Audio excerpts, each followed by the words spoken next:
Hi there, this is Marty from owingsart.com, and thanks for stopping by today as we take a look at how to draw the human head in profile.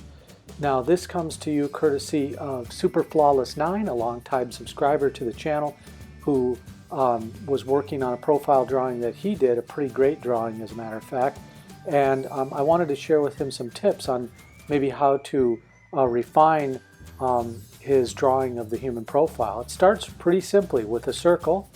Then you add a little jaw shape here, and don't worry, I'll demonstrate this several times throughout the video, and so if you don't catch it all here, we'll get to it again and again. So then I draw a cross line generally through the center of the circle. Then I begin to start adding in the features of the human face, and you can see here this is a male profile, and it's pretty easy to draw when you get those two shapes down. And then the head looks a little bit more like a human head.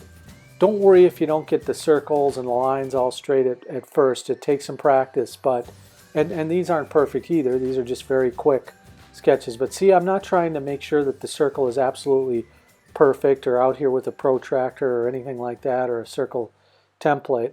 I just want to make sure that I generally have it right.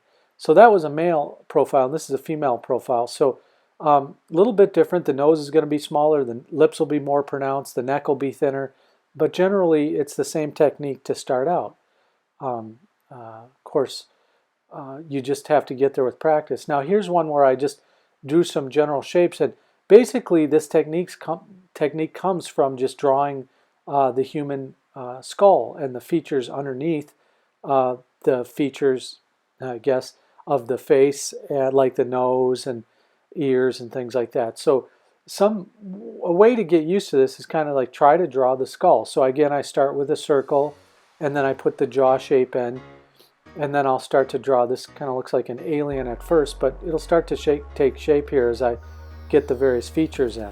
So then it ends up being just a human skull. Then you can add sort of skin on it and see. It's kind of interesting. But everything starts with the circle and the jaw shape, just like this. Don't worry if the jaw is too long or too big or whatever, not quite the right shape. You'll get the hang of it after a while. It's just basically helping you get the profile generally right.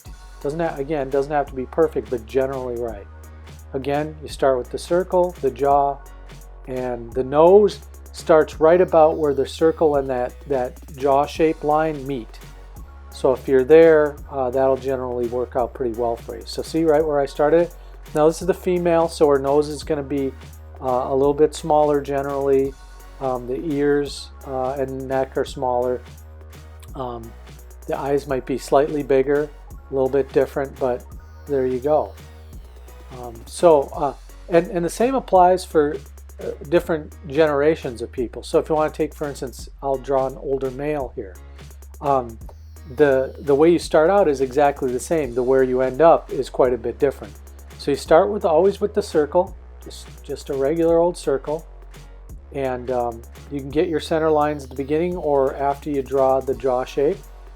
See there, all it is kind of a modified triangular shape with an extra piece on it. Then there's my line through the center, roughly, doesn't have to be perfect. About where that left-hand line meets the jaw line, I stick in the nose here, draw a little circle for the tip of the nose, and there's some tips later that I can share about drawing noses. And then start to draw the shape of the mouth and the chin. Now with old people, the chin will generally, the skin underneath the chin will generally be sagging. Their ears will generally be a bit bigger. The eyes will sag a little bit, but that's basically it. So I want to thank Super Flawless for the request, and keep drawing, keep practicing, and hopefully these tips will help you. All right, have a great day. This has been Marty for owingsart.com. So long, everybody.